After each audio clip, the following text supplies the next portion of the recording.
থাকে। উমর বলে, দেখি আমার এই কথাটা বাস্তবায়ন হয় কিনা।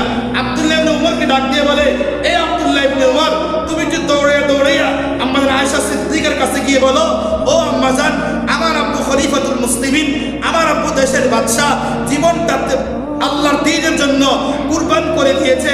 শহীদের শেষ প্রান্তে রূহ আসে আর যায়। আব্বু আপনার কাছে একটাই ভিক্ষা চেয়েছে, আপনি কি দিবেন?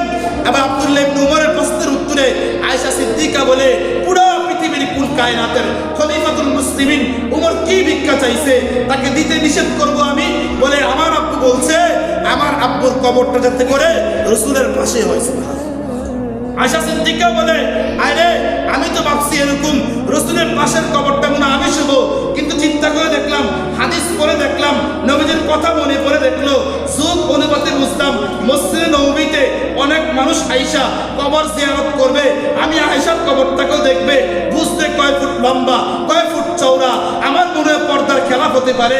আমি রাসূলের রওজা আধারের পাশে শুভ না, নবীজির পাশে শুভ না, আমি অন্য কোথাও শুভ। আমার এই কবরের জায়গাটাকে উমরকে দিয়ে দিলাম।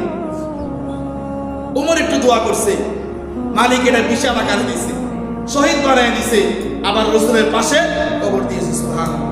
এই জন্য পুরা পৃথিবীর সব কাফেররা মিল্লা গবেষণা করবে কেমনে মুসলিমকে শেষ করে দেওয়া যায়। রাসূল বলছে, আল্লাহ, কাফেররা গবেষণা করবে, আমার উম্মত এত গবেষণা করতে পারবে না, এরা ইবাদত নিয়ে ব্যস্ত থাকবে, আপনাকে নিয়ে ব্যস্ত থাকবে।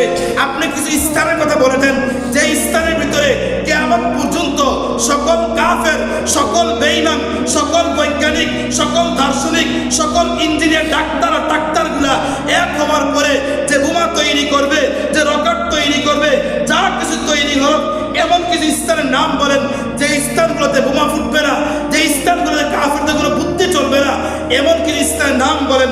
আল্লাহ বলে, বন্ধু, আপনাকে তৈরি করেছি কুদরত দিয়া, চেহারায় নূর দিয়েছি কুদরত দিয়া, আখলাক দিয়েছি কুদরত দিয়া, চোখ দিয়েছি কুদরত দিয়া। আপনি যে স্থানে প্রবেশ করবেন, যে স্থানে শায়িত হবেন, কিয়ামত পর্যন্ত যত কাফের, যত ষড়যন্ত্র করুক, ওই স্থান কখনো ধ্বংস হবে না। হাদিসে আসছে, রাসূল বলছেন, মদিনাতুল মুনাওয়ারা এর যে এরিয়া আছে, চতুর্দিকে আল্লাহ পাক দৈনিক কোটি কোটি ফেরেশতা দিয়ে পাহারা দেয়। কি দেয় বলেন? পাহারা দেয়। পাহারা দেয়। এই জন্য মক্কাতুল মুকাররমায়, মদিনাতুল মুনাওয়ারায়, সৌদি সীমানার মধ্যে কোনো কাফের ঢুকতে হলে ওই দেশের অনুমতি লাগে। কি লাগে?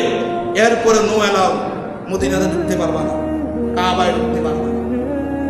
বিষয়টা বুঝেন নাই? কোনো বেঈমান ঢুকতে পারবে না, আল্লাহ পাক হারাম করে দিয়েছে। এদের সকল ষড়যন্ত্র করে শেষ করে দিয়েছে।